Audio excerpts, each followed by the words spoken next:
Lagi seperti yang saya sampaikan Ibu Bapak, ketika kita merancang, merumuskan, dan menyusun standar kita harus pastikan standar yang akan kita rancang itu, standar yang akan kita susun itu, dan standar yang akan kita tetapkan itu dan nanti di PPEPP-kan, haruslah standar yang membawa daya saing kita ke daya saing internasional.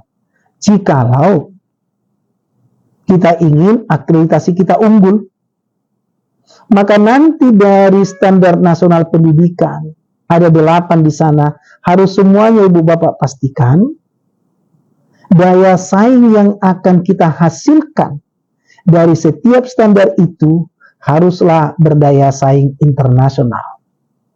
Sebagai contoh misalkan, di standar isi pembelajaran kita kurikulum, harus kita pastikan kurikulum kita itu adalah kurikulum yang sudah kita desain sedemikian rupa akan mampu memastikan lulusan kita itu berdaya saing internasional.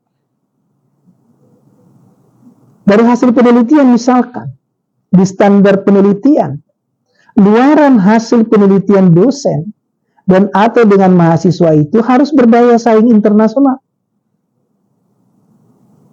Hal yang sama untuk standar pengabdian kepada masyarakat.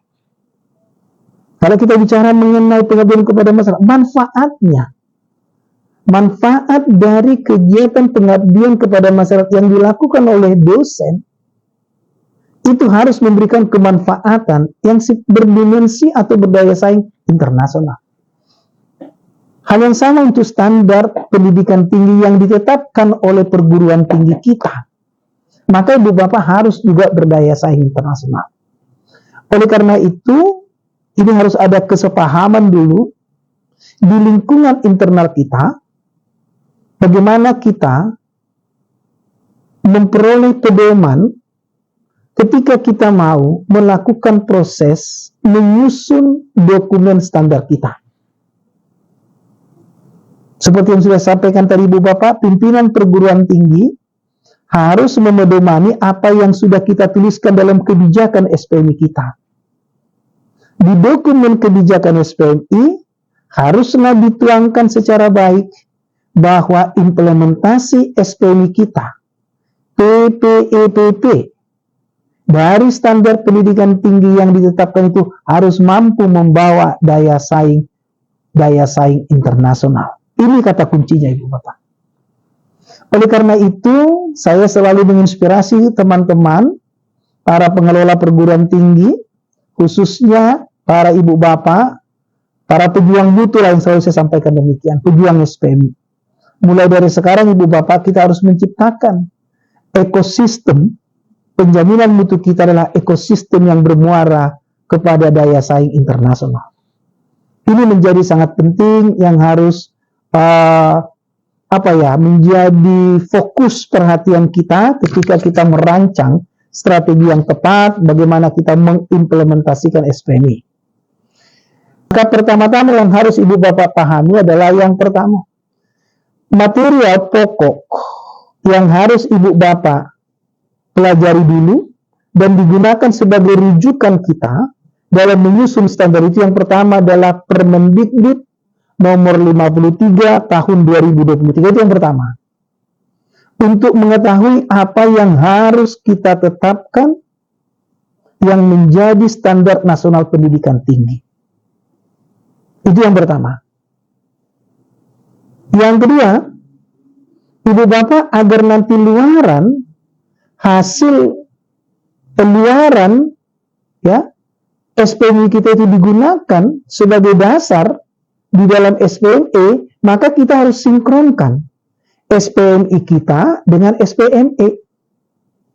Maka material yang kedua yang harus kita kuasai adalah apa-apa saja yang akan kita pertanggungjawabkan nanti ketika ada SPME. Berarti apa? Kita harus pelajari apa-apa saja yang diamanahkan oleh BAN PT untuk PT atau untuk prodi yang belum ada dalamnya. kita pelajari apa-apa saja yang diamanahkan oleh LAM untuk program studi yang sudah dalamnya. Dari sana kita tahu Bapak Ibu, hal-hal apa yang harus kita aturkan nanti di dokumen standarnya kita. Jikalau kita Ibu Bapak ingin memperluas lagi kedalaman dari standar kita, maka Ibu Bapak boleh juga merujuk ke lembaga-lembaga akreditasi internasional. Jadi kalau saya katakan Ibu Bapak, kalau kita merujuk SPMI kita itu kita merujuk kepada BAM PT, berarti kita hanya ingin memastikan keterpenuhan SNBT. Nanti akreditasinya adalah terakreditasi. Jikalau kita ingin menyusun standar kita itu melampaui SNBT dan memenuhi standar LAM, berarti kita ingin berorientasi kepada akreditasi unggul dari LAM. Jikalau kita mau menyusun standar kita itu melampaui SNBT, memenuhi standarnya LAM, dan memenuhi standar dari lembaga akreditasi internasional, kita menyusun standar kita yang bermuara nanti kepada akreditasi internasional. Begitu Ibu Bapak. Jadi sekarang kita diberikan kebebasan mau sejauh mana sebetulnya standar itu yang mau kita tetapkan. Tetapi dasarnya tetap adalah SNBT. Fundasinya adalah Permendikbud nomor 53 tahun 2023. Itu kerangka berpikir yang pertama. Kerangka berpikir yang kedua, bagaimana kita cara menyusun dokumen standar. Kementerian itu menginspirasi template dokumen standar. Ini hanya inspirasi. Menginspirasi kita bentuk format dari dokumen standar. Terdiri dari bagian pertama visi dan misi. Bagian yang kedua adalah rasionaling, alasan, tujuan kita menetapkan standar itu. Bagian yang ketiga adalah pihak yang bertanggung jawab dalam memastikan keterlaksanaan standar itu.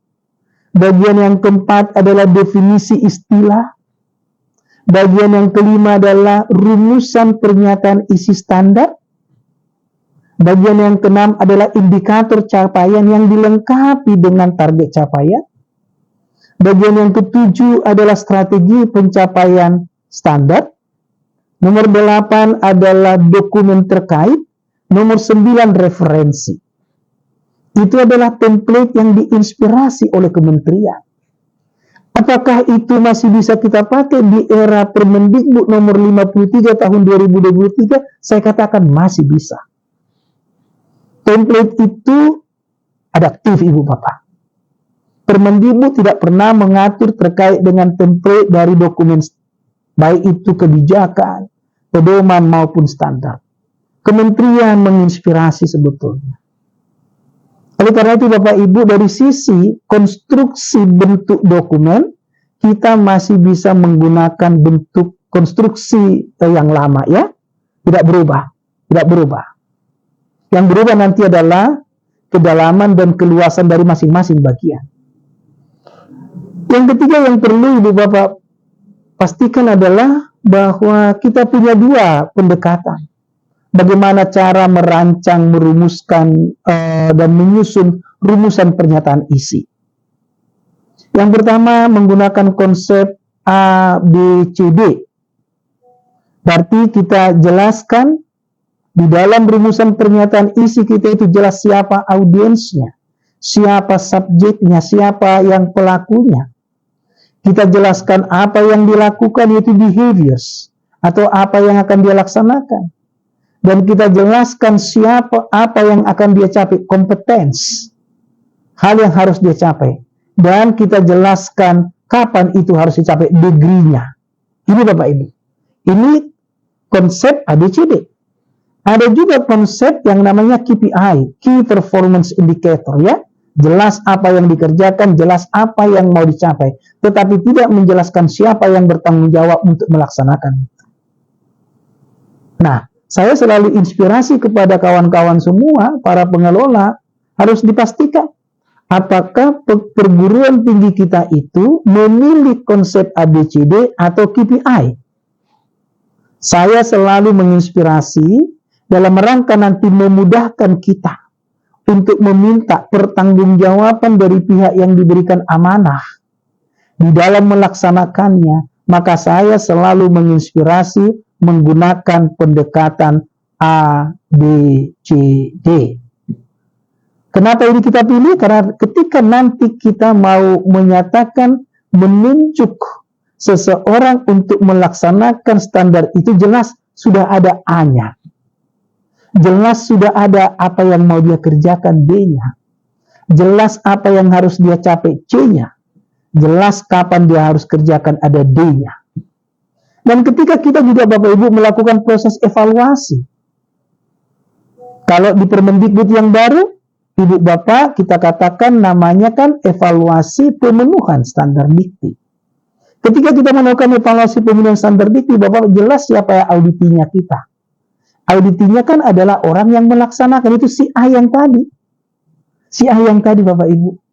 Jadi ketika kita mengaudit, mengevaluasi pemenuhan standar, misalnya kita gunakan metode kita audit mutu internal, maka auditinya kita adalah clear, si A yang tadi. Si A yang tadi. Maka selalu saya sampaikan Ibu Bapak, pendekatan ABCD ini memiliki advantage ya, dibandingkan dengan KPI. Itu kerangka berpikir yang ketiga. Kerangka berpikir yang keempat yang harus disepakati dalam penyusun standar itu, Ibu Bapak, adalah masalah indikator kinerja. Indikator kinerja. Ada yang membuat indikator kinerja itu sifatnya kualitatif, ada sifatnya yang kuantitatif. Saya selalu menyatakan Ibu Bapak, tolong dibedakan pengertian antara sasaran, indikator, dan target capaian.